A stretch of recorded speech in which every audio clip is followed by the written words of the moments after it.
Hi, welcome back to my YouTube channel. ඔන්න ඉතින් අද මං ඔයාලට කියා දෙන්න හදන්නේ රසම රස කැරමල් පුඩින් එකක් කොහොමද හදාගන්නේ කියලා. එහෙනම් අපි යන් දැන් කැරමල් පුඩින් එක හදන්න. මේකට ඕනි වෙනවා සීනි, වැනිලා, බිත්තර දෙකක් සහ කිරි වර්ගයක්. මම නම් ගත්තේ මෙතනදී පොල් කිරි.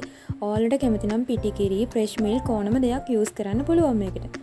මුලින්ම අපි කරන්න ඕනේ මේ වගේ භාජනයක් ලිපේ තියලා ඒක චුට්ටක් රත් වෙන්න ඇරලා ඒකට මෙන්න මේ වගේ සීනි ටිකක් දාලා සීනි ටික කැරමල් කරගන්න ඕනේ.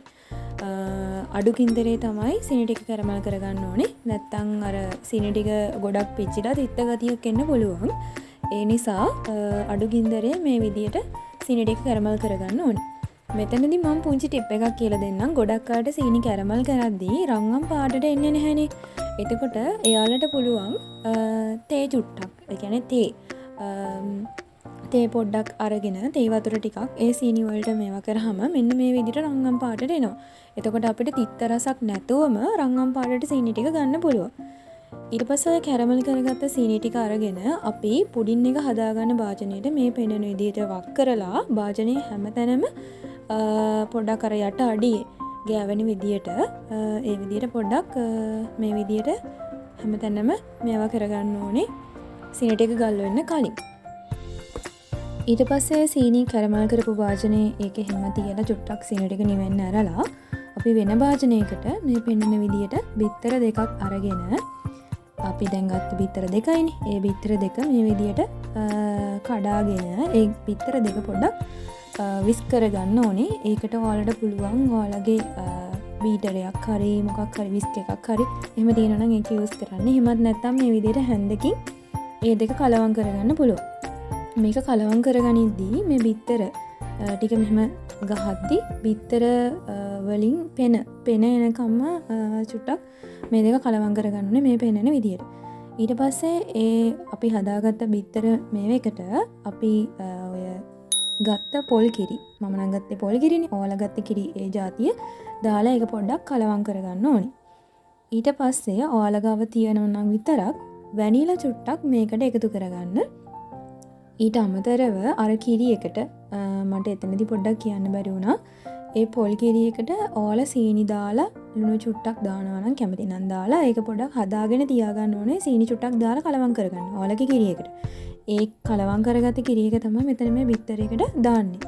ඊට පස්සේ මම ඔය පෙන්නන විදිහට ඔයාලා ගාව තියනවා නම් වැනිලා චුට්ටකුත් දාන්න. එතකොට රහ වැඩි වෙනවනේ. එන සාල් වැනිලා ඒ වගේ දෙයක් දාන්න. තව රහ වැඩි කරගන්න පුළුවන්. ඒව දාලා ඔක්කොම කලවම් කරලා ඉවරනාට පස්සේ මේ මිශ්‍රණය අර අපි සීනි ගල් කරන් කියන්නේ අපේ පුඩිම හදාගන්න තියෙන භාජනය අපි සීනි ගල් කරගත්තනේ. ඒකට මෙන්න මේ පෙන්නන විදිහට පෙරලා දාගන්න. දාගෙන ඊට පස්සේ ඔන්න දැන් ඉතින් අපේ වැඩ ඉවරයි. ඊට පස්සේ තියෙන්නේ මේ භාජනේ වහලා මේක හුමාලෙන් තඹ ගන්න.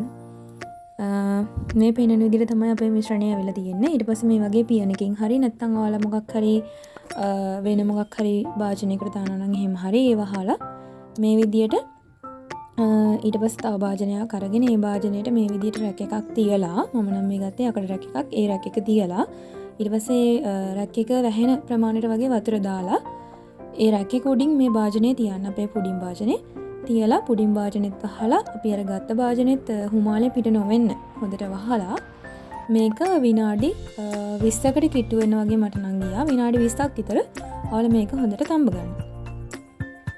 විනාඩි 20කට පස්සේ පුඩින් භාජනේ ඇරලා බැලුවාම මොකක් හරි කූරක් ගහලා බැලුවාම ඇලවෙන්නේ නැත්තම් ඒ කියන්නේ අපේ පුඩින් එක තැම්බිලා. ඊට පස්සේ ඉතින් මේ තඹගත්ත පුඩින් එක චුට්ටක් කරලා නිවෙන්න ඇරලා ශීතකරණය සාමාන්‍ය කොටසේ විනාඩි 10ක් 15ක් විතර සෙට් වෙන්න තියන්න. ඊට පස්සේ ඉතින් ඔයාලට මේකේ රහ බලන්න පුළුවන්. තව දෙයක් තියෙනවා කියන්න.